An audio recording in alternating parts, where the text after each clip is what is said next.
আপনার বাড়ি কি হাবড়াতেই? আপনাদের এবার সিপিএম এর প্রার্থী ঋজিনন্দন বিশ্বাস, তৃণমূলের জ্যোতিপ্রিয় মল্লিক, বিজেপি এখনো ঘোষণা করেননি। এই দুজনের মধ্যে পার্থক্য কি করতে পারেন? একদল চোরের দল, আর একটা দল চোরকে সাপোর্ট করছে। সেখানে আমরা নির্ভেজাল একদম সততার প্রতীক আমরা সিপিএম, এবং সর্বমতভাবে যেটা হওয়ার দরকার আর কি, সেটা আমরা চুরির বিরুদ্ধে। এত চুরি চারিদিকে, তাতে লুট তরাস, কোনো চুরি তো বাকি নেই। তার পরিপ্রেক্ষিতে আমরা সিপিএম সারা জীবন ধরেই সততার প্রতীক, আমরা সেভাবে আমরা জিতবো।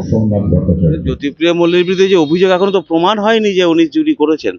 অভিযোগ প্রমাণ হয়নি, কিন্তু চুরি তো করেছেন, এটা তো না। অভিযোগ হওয়ার সিবিআই ইডি ডাকা, এটা তো ডেকেছে নিশ্চয়ই, এবং উনি এখন জামিনে আছেন।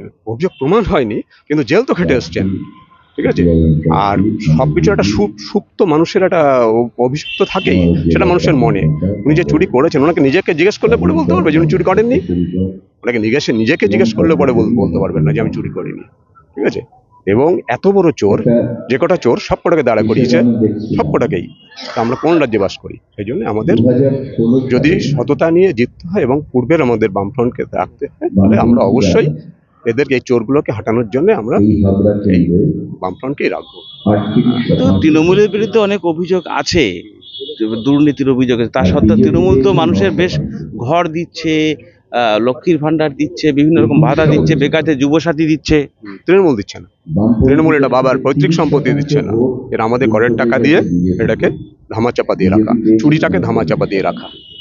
যে চুরি ওরা করেছে, টোটাল চুরিটাকে ধামাচাপা দিয়ে রেখে এই ভাতাগুলোকে দিচ্ছে শুরু আমাদের টাকা, কোনো সরকারের পৈতৃক টাকা না এটা, ঠিক আছে।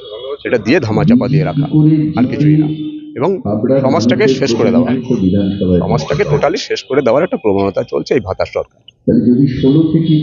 এই যে যুবসাথী ভাতা যে চালু করেছে রাজ্যের সরকার, তৃণমূল সরকার, এটাকে আপনি কি চোখে দেখছেন? কি চোখে দেখবো? এটা কি ভাতা মানে কি? তো মানে যুব সমাজটাকে শেষ করে দেওয়া। ভাতা দেওয়া মানে হচ্ছে যুব সমাজটাকে শেষ করে দেওয়া, যে ভাতাই হোক না কেন। ভাতা দিয়ে কোনো সরকার চলতে পারে না, ভাতার মাধ্যমে কোনো সরকার।